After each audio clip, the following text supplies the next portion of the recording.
All right, guys, in this chapter, we're going over nonverbal communication. What we're going to focus on is the importance of nonverbal. We're going to go over the functions of nonverbal. We'll describe the codes, describe the impact nonverbal communication has in a variety of situations, and we'll examine how nonverbal communication is influenced in the communication age. So, nonverbal communication is basically all the ways we communicate without words. This is how we use our body. This is how we use distance. This is how we use our voice. We'll go over that in a little bit. This is how we use all of these things that aren't just the content that's coming out of our mouths. Um, our feelings and attitudes and our emotions are best expressed with nonverbal communication. And nonverbal communication, in a lot of ways, is more convincing than verbal messages. If somebody says something, but their face doesn't really match with it or it doesn't seem genuine, we're not going to believe it as much as if their nonverbal messages coincide with or reinforce verbal messages. So, 6 basic emotions: anger, fear, disgust, sadness, happiness, surprise. Know these things and know the different facial parts that really influence this and communicate these different emotions non-verbally. It's through nonverbals that our emotions are most recognized and most communicated. There's different functions. Repeating, we basically repeat the verbal message, kind of reinforce it. We can accent it. We can highlight the verbal message by emphasizing or enhancing a certain part of it.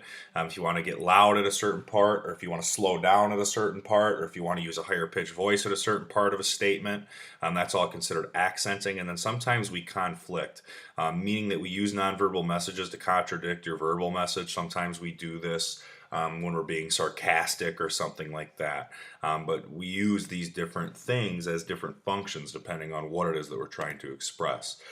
We compliment, we do things to reinforce a verbal message. So if you're walking down the hallway and you say hi to somebody, this would be like giving them a high five as you're saying hi. Regulating, we manage the flow of our verbal conversation. So this is when we are basically making eye contact, or we give head nods. We do certain things that basically manage and regulate the flow of the conversation that we're having. We use nonverbals to do this. And we also substitute. Instead of saying F you to somebody, you can flip them to the bird, right? Or instead of saying hi to somebody, you can give them a high five. We use nonverbals in a variety. If you want to tell somebody to come over here, you can kind of flag them down with your hand instead of saying come over here. So we use nonverbals to also substitute a lot of our verbal communication. Vocalics is what I was talking about in regards to how we use our voice.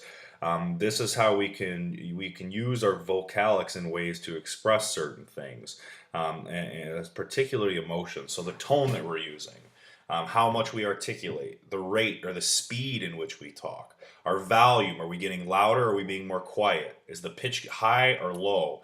And then silence itself, not saying anything, is a type of nonverbal communication.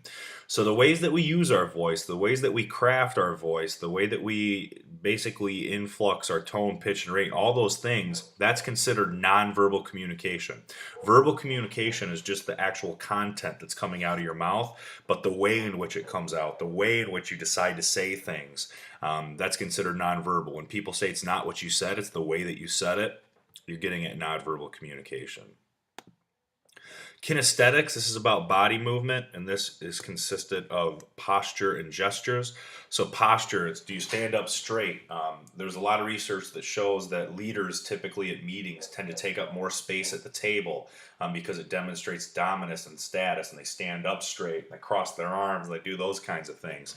And then gestures, these are movements made with our hands and our arms. So this is, again, how we use our hands and our arms to dictate things, move things along, tell people things, so on and so forth. There's emblems. These are substitutes for words or phrases. Illustrators, effect displays, regulators, adapters. I want you all to read this in your textbook. It'd be kind of long for me to explain each one of these, but please do read these and be familiar with these different things. Proxemics. This is how we use space and distance to communicate. This is created by Edward Hall in 1963. So this gets at, how close are you supposed to be with somebody when you're talking to them? Depending on your relationship, how close are you allowed to be with somebody? And when you're in a room, where do you decide to stand or sit? All these things communicate a lot, and they're different. If you walk into a room and you recognize 2 of your best friends, you'll probably go sit by them. If you walk into a room and you don't see anybody, then it becomes a little bit more of a guessing game on where you're going to sit and who you're going to kind of interact with. There's gendered roles that influence this, the way that society has kind of told us, masculine people are supposed to act compared to feminine people. Um, if you're, if two male masculine individuals are hanging out and watching Netflix or something, they're probably not going to sit on the same couch, cuddled up by one another. Whereas females with their girlfriends, that's a completely normal thing for them to do. Sit close to one another, sit within a very close space within one another, but not so much with males. We also use proxemics to be territorial. This is how we show occupancy or ownership. When you're with a group of friends, the group of friends typically stays close together. When you're with your spouse, you're holding hands and walking together.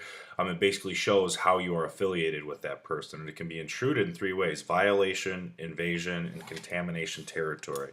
Be sure to read on these three things and understand what they mean in terms of intrusion. The environment is always at play with nonverbal communications. This is the surroundings that shape the communication context, influencing how people act and interact. The decision you make about the environments in which you live and work reveal a good deal about who you are. So we're always in a different environment. Your nonverbal behavior changes according to the environment, and we are always trying to give off a different impression. We're always trying to manage the impression that we give off to others in the variety of environments in which we work in which we operate in and communicate in. Chronemics, this is all about the study of time and how we use time and how that is nonverbal communication.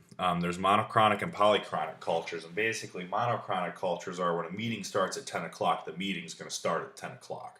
They stress punctuality and schedules. We schedule everything. It's like this in the United States. We make a schedule, we stick to it, and that's how things are supposed to be.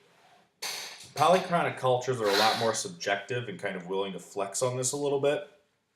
If a meeting starts at 10, but somebody really important to the meeting is going to be 10, 15 minutes late, it's not a big deal to hold off and start the meeting. And these two different orientations, polychronic to monochronic, say a lot about power and roles. Those that have more power and higher status, they can be a little bit more polychronic, whereas those with less power and status often have to abide by monochronic rules.